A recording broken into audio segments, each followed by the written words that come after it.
Hello. I wanted to go into a video that expresses the feeling of living from the inside out and living from a state of joy. Because I find with everything that's going on right now, it's hard to stay grounded into myself and centered into myself because it's so easy to get pulled out into everything that's going on. And then for me, that turns into its projection, then it's anger against this or fear about that or all these things outside myself that I have little control over. I certainly can respond and not react. But I guess in order to have that response ability, I need to be able to come from a more centered, more grounded place. So that's my intention in doing this, is for myself, grounding and finding a community that is interested in finding that space in yourself where possibilities can show up. It's not about who we are right now or where we've been. It's about what is possible. And I don't know if we can find out what's possible unless we hold a space for that possibility. So, one way for me that I found that I can hold space, and I'm going to show you this. So, I have this, I don't know if this is even backwards for you to see, but the point of this is that I've got 6 series title for a podcast that I'm interested in doing, calling Joy from the Inside Out. That's what it's called, not calling, but Joy from the Inside Out.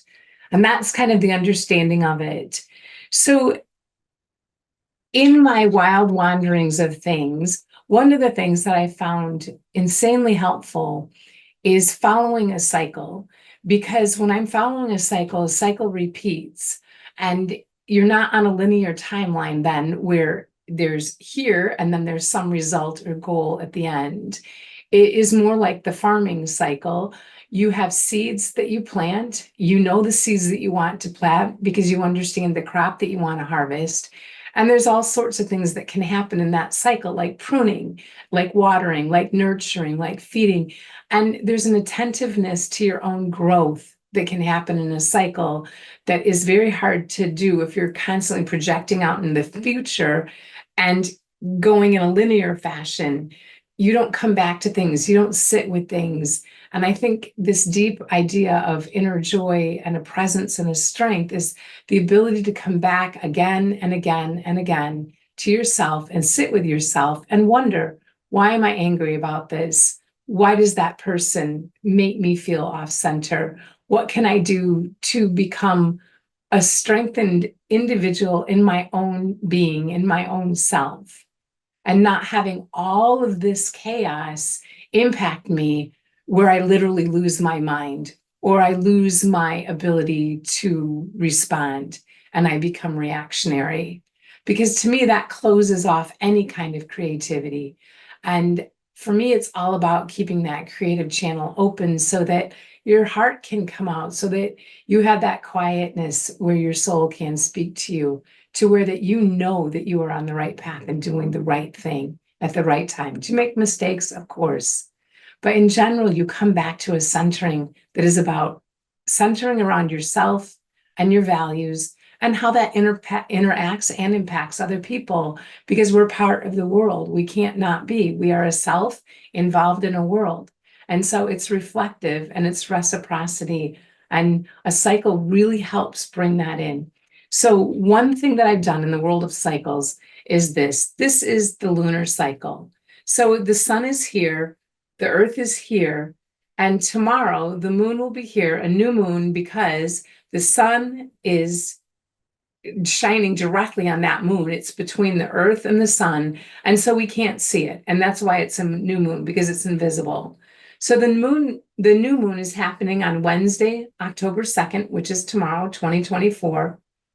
We'll be going through the crescent sequence this week, which is this whole week. And then on Thursday, October 10th, it will be the first quarter. So I'll be doing a video here and a video here to help trace that cycle, to help be in the sequence that lies between the new moon and the quarter moon. And why am I using the moon? Because it's a cycle. I could be using a year cycle of the harvest, but a year cycle is great. The zodiacal cycle is even bigger, but this is the moon cycle. It's a month. It's not a week. You've got 4 weeks, and then it kind of starts over again. It's a beautiful, compact cycle. It's in the skies above us every single day and evening. So it's the reminder is kind of there. I'm using it very broadly, as you'll see. The one thing for this sequence that we've been going through right now is the crescent sequence. So I made this, it's an 8-sided die, and I know it has a name. My gamer brother and Carrie, my gamer friend, also said, oh no, so is it a decahedron do something? Anyways, I will find that out. But what this is I just cut out paper, I colored it, but it's got the chakras on it, and it's 8-sided, so there's 7 chakras. Well, there's more, depends on what system you follow, right? But it's less about the technicality of that. There's an extra side, and I put this on, and I've used that for the thymus because the thymus represents our immune system. It not only represents, it's involved in that. It is our immune system. It's what regulates it. And most of us, I think, are wishing for a better immunity. It's a rough world, and our immune systems are fight or flight. Got to be there. It's hard to not be there. So I added that one as an extra point of when I roll this, I can land on that. So what I'm going to do right now is I'm just going to roll this die on my desktop, and the top that landed is this. So it's yellow, and my light, can you see that? There's a circle on there. So it's yellow with a circle around it. And that is my hint to myself that that is our solar plexus, yellow. That is the navel center, the dantian. That is our power center. So that's what I'm going to work on this week. I'm going to work on yellow and my power center, which is right kind of by the navel, that chakra. And what does that mean to me? You know, the chakras are colors. They can look like this. So here's a chart. This is a little bit low, but here's the center. We've got Roy, red, orange, yellow, Roy, G, Biv. So we've got the colors of the spectrum. And yellow is sitting in between green, in between our heart center, and in between our sacral center. So I will be looking for things this week that have to do with yellow. Goldfinches are out. Maybe I'll come across a goldfinch feather. But what I love to do at this point is start watching what's coming to me, not what I'm putting out there, not what I'm projecting out there, but holding an awareness of, say, yellow and my solar plexus chakra for this week. And just watch what shows up. Where am I working in that chance-related throw of the die, but coming up with that solar plexus? I'll be working with the color yellow, looking around for things that are yellow, things that come into my life that are yellow. You know, when you see a car, you want to get a certain car, and all of a sudden you see that car everywhere. Synchronicities work very much like that. You put it out there, and you will get the yellow back. It just happens because your brain is tuned to look for it, and you may see it more than you would have if you were just not thinking about that. So it kind of gives you a point of reference that is your own point. It's not something going on out there in the world. It isn't something that is impacted by huge global events. It's a very small private thing. It's you as you're walking somewhere. It's you as you notice something. It's you as you read something that makes you think about it. It's very you and yourself. It's very introspective. But what helps is, like back here, occasionally, I'll start an altar. I'll start a small space where I put these things, and the use of the word alter in the sense that it does alter my reality. Once I get 3 or 4 things that have to do with this idea of yellow and my solar plexus, and I'll get a few stories about it in my mind, it starts taking shape in terms of a communication. And so that altar can speak to you in the sense of, are there messages coming? Are there things that you're not listening to? This can create a space where things literally can fall into that you may not have considered. And it's a beautiful prompt for the mind because it gets around your conditioned response to things, and it opens you up to wonder. And whether you believe in it or not, or whether it's irrelevant, you're wondering about things. and you're wondering how things are occurring. You're wondering how you're being in the world. And the more you can answer those questions or get answers to those questions, and I'm thinking of Rilke, that you want to live into those answers. In that sense, you're not going to get a yes or a no, but to wonder, why is my sacral chakra, or sorry, why is my solar plexus chakra important right now?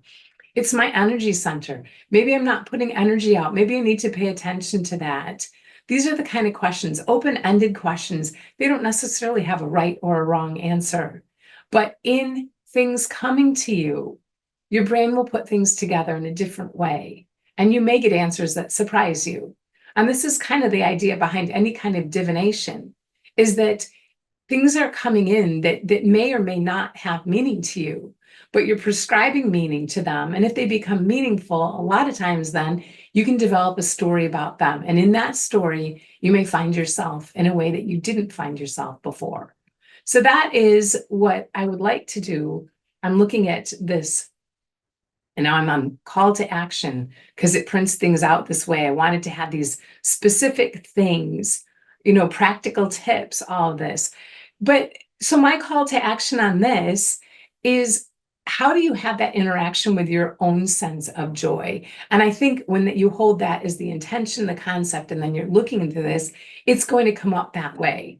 And for me, the altar kind of takes place of a journal. You certainly could journal this. And I have, done really complex looking journals.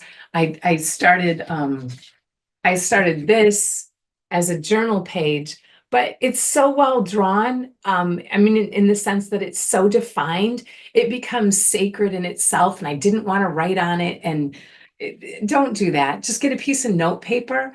It's 1 week. And if you cover it, get another piece of notebook paper. But I wouldn't start a journal that's bound or anything, because these are sheets that you're going to, if this works for you, I find myself referring to them and using them every day, because all of a sudden something will come up that I just want to add to it. And I don't want a sacred thing that I have to open and I have to write in a certain pen. I don't want any of that. I just want it really to catch what's coming in quickly. And a regular old pen and a piece of notebook paper are beautiful for this. So new moon is tomorrow. It's a beautiful day to plant the idea of seeds. What is it in 2 weeks on the full moon, we're using this cycle, that you want to say, wow, I've really thought about these things in the back of my mind, or sometimes at the forefront of my mind, for a week, and then another week. And it will start growing in you, these seeds. So what are some intentions? What are some seeds? More awareness of yourself. What is the importance of the color yellow?